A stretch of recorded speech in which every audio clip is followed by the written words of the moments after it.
ചില മന്ത്രിമാരൊക്കെ ഉണ്ട് കർണാടകയിലും തെലുങ്കാനയിലും ആന്ധ്രയിലുള്ളൊക്കെ മന്ത്രിമാർ നിരവധി പേർ എല്ലാ സമയങ്ങളും വരുന്ന ആൾക്കാരാണ്. ഇവിടുത്തെ മന്ത്രിമാരെ പോലെ പിന്നെ എന്താണ് ഒരേക്കർ സ്ഥലവും കുഞ്ഞു വീട്ടിലിരിക്കുന്നവരല്ല. അവിടെ BMW ബെൻസും എടുത്തിട്ട് പരക്കം പായുന്ന മന്ത്രിമാരാണ്. അവരുടെ ഇഷ്ടം പോലെ പൈസയാണ്. അവരെ സംബന്ധിച്ചിടത്തോളം വലിയ അയ്യപ്പ ഭക്തന്മാരാണ്. അവരുകൊണ്ട് വലിയ രീതിയിൽ ഇൻവെസ്റ്റ് ചെയ്യും. അതുകൊണ്ടാണ് അവരൊക്കെ വരട്ടേന്നേ. നമ്മുടെ നാടിൻ്റെ വികസനമല്ലേ, നമ്മുടെ അയ്യപ്പ സംഘം എന്താണ് ശബരിമലേൻ്റെ വികസനമല്ലേ, അവിടെ ഒരു ഉന്നതി ഉണ്ടാകുന്നതിന് എന്താണ് ബുദ്ധിമുട്ട്?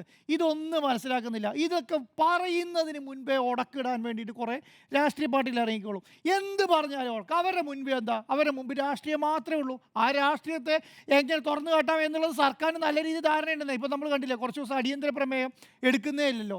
അടിയന്തര പ്രമേയം അത് തള്ളിക്കളയും, എടുക്കുന്നില്ല എന്ന് പറയും. ഇപ്പോൾ കുറച്ച് ദിവസങ്ങളായിട്ട് എന്താ നടക്കുന്നത്? നിങ്ങൾ കൊടുക്കുന്ന അടിയന്തര പ്രമേയങ്ങൾ മുഴുവൻ ചർച്ച ചെയ്യുന്നു. ചർച്ച ചെയ്യുമ്പോൾ എന്താ, പിന്നെ മിണ്ടാട്ടമില്ല. അടിയന്തര പ്രമേയം ചർച്ച ചെയ്താൽ പിന്നെ മിണ്ടാട്ടമില്ല. ഇതുപോലെ തന്നെയാണ്. ഇതെന്താണ്, വരുന്നരുത്, നടപ്പിലാക്കരുത്, വികസനം വരാൻ പാടില്ല, ഇങ്ങനെ ശീലിച്ച് പോയി.